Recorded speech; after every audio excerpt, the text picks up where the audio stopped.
Currently, the world is paying close attention to the martial law and impeachment issues unfolding in South Korea.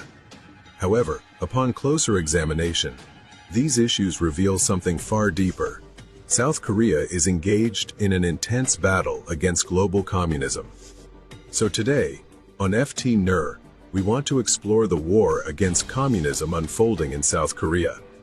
Crossroads News reported on this situation, highlighting its significance. Martial law was declared and then very quickly lifted in South Korea. Now, this was allegedly being done to clear the way to root out North Korean subversion throughout the country. The allegation was there are politicians in the country who have been subverted by North Korea. The problem of Chinese Communist Party and North Korean subversion in South Korea is massive. It is a massive, serious issue.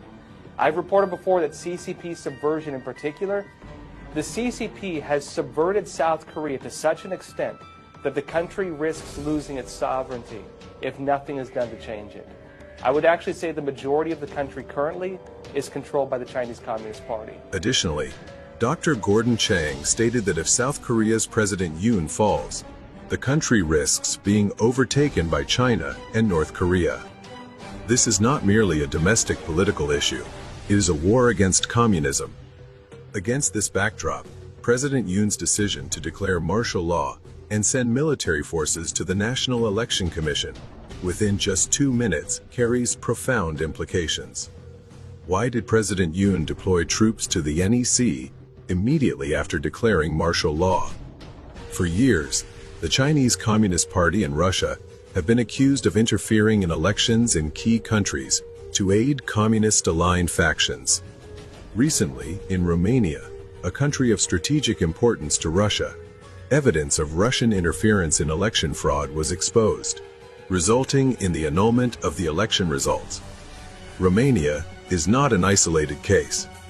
Since 2018, election fraud has been uncovered in Iraq, DR Congo, and Kyrgyzstan, all countries that use South Korean-made vote counting machines. The timing of 2018 is particularly noteworthy. Just before this period, South Korea's staunchly anti-communist President Park was impeached, paving the way for pro-China, pro-Russia President Moon to take office. It appears highly likely that after their revolution succeeded in South Korea, the CCP and Russia began exporting the same strategy to support communist factions in other critical nations, starting in 2018. This same strategy was uncovered in Kyrgyzstan, where fraudulent elections were nullified.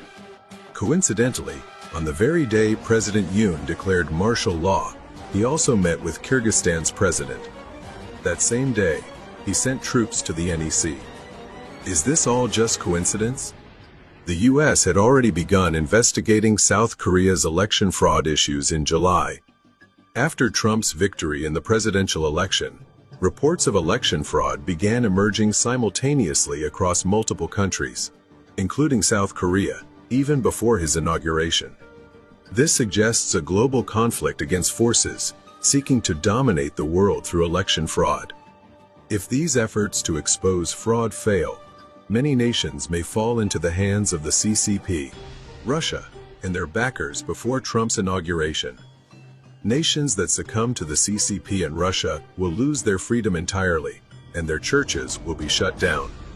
To those who love freedom and cherish the church worldwide, this is not merely South Korea's issue. It is the labor pains of a new global order. If we lose this war, the world will become communist. South Korea is fighting fiercely right now. You too must fight and pray earnestly to ensure that your own country is not taken over by communism and the forces behind it.